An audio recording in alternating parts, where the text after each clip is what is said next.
General Qamar Javed Bajwa के 6 बरस एक नज़र में, क्या माली असासों में बेपनाह इजाफा।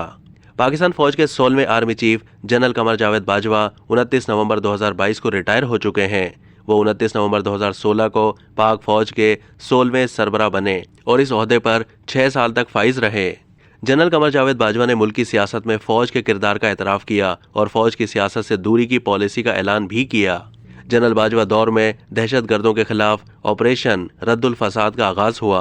पाक अफगान सरहद पर बाढ़ लगी। पाक भारत सीज फायर मुआहदे की तौसीक हुई। 8 महीने की कलील मुद्दत में करतारपुर राहदारी मंसूबे को मुकम्मल किया। सैलाब और टिड्डी दिल जैसी आफात से निमटने में फौज ने किरदार अदा किया। इसके साथ उनके 6 साला दौर के दौरान मुल्क में सियासी खींचातानी बढ़ी। खारजा पॉलिसी और माशी महाज पर चैलेंजेस बढ़ते गए। 16वें आर्मी चीफ के 6 साला दौर में 5 वज़ीर आज़म बदले। इस्टेब्लिशमेंट ने हाइब्रिड रिजीम का नाकाम तजर्बा किया। बाजवा डॉक्टराइन एक सफ़े की हुकूमत का चर्चा रहा और 5th जनरेशन वारफेयर के नाम पर मीडिया और सोशल मीडिया पर तनकीदी आवाज़ों के खिलाफ कई महाज खोले गए। पार्लियामान को टेलीफोन कॉल्स के जरिए इस्तेमाल किया गया। सिर्फ मुस्बत रिपोर्टिंग की पॉलिसी से मीडिया को दबाव में लाया गया। पाकिस्तान 4 साल तक FATF ग्रे लिस्ट में रहा। गैर यकीनी की फिजा मुल्क की मईशत को डिफॉल्ट की रेड लाइन पर ले आई। 6 सालों में पहले डॉन लीक्स और फिर पनामा लीक्स के महाज पर मुल्क के सियासी निज़ाम की उखाड़ पिछाड़ हुई। हसास इदारों के जरिए पनामा JIT को रिमोट से कंट्रोल किए जाने और हाइब्रिड निज़ाम के तजर्बे की राह हमवार करने के इल्जामात लगे। 2018 के आम इंतखाबात में फौज को पोलिंग स्टेशन पर तैनात किया गया और फिर नताइज आने का इलेक्शन कमीशन का निज़ाम RTS सिस्टम बैठ जाने का इल्ज़ाम लगा।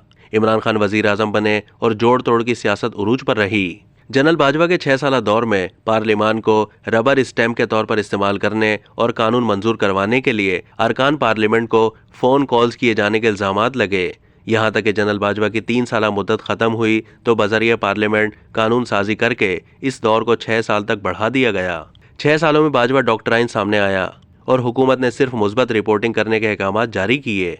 जनरल बाजवा के 6 सालों में मुल्क के अंदर मुख्तलिफुल ख्याल और तनकीदी आवाज़ों से निमटने के लिए 5th जनरेशन वॉरफेयर का आगाज़ हुआ और हर रोज़ मीडिया और सोशल मीडिया के महाज पर एक नई जंग लड़ी गई। मीडिया हाउसेस को दबाव में लाने, नाकिद सहाफ़ियों को गद्दारी के सर्टिफिकेट्स बांटे, तनकीदी आवाज़ों को डराने धमकाने, हिरासानी और अगवा के इल्ज़ामात लगे। सियासी जमातों और पार्लियामान में उमूर को चंद साबिक और हाजिर सर्विस फौजी अफसरान के जरिए चलाए जाने के इल्ज़ामात आम हुए। हाइब्रिड रिजीम का तजर्बा नाकाम हुआ तो जनरल बाजवा ने मुल्क की सियासत में फ़ौज के भरपूर किरदार का एतराफ़ किया और आइंदा के लिए फ़ौज की सियासत से दूरी की पॉलिसी का ऐलान किया। तहां मुल्क की खारजा पॉलिसी और माशी पॉलिसियों में फ़ौज के तसलसल के साथ किरदार पर उन्होंने किसी वाज़ेह हिकमत अमली का ऐलान नहीं किया। जनरल बाजवा के 6 साला दौर में पाक चीन इक्तिसादी राहदारी मंसूबा रुकावट का शिकार रहा। भारत ने मकबूजा कश्मीर को एक हुक्मनामे के जरिए अपना हिस्सा बना लिया। पाकिस्तान अमेरिका ताल्लुकात अदम एतमाद का शिकार रहे।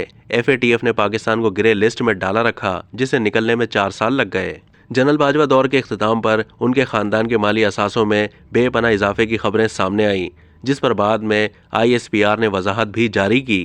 अब तक के लिए इतना ही। मज़ीद मालूमात के लिए डेली जंग के YouTube चैनल को सब्सक्राइब कीजिए।